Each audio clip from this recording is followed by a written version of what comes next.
हाय. अरे माझ्या वजन इकडे बघलं का काय? तिला का आजकालचा परिणाम दाखवायला लागलाय काय? मोबाईल व्यवस्थित दाखवा. माझ्या पशी तुझं काय लगीन 2 शिट आहेत अजून.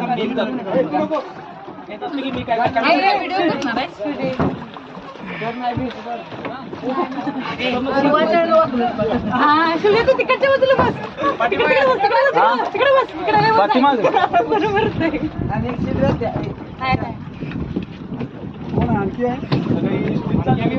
आहे.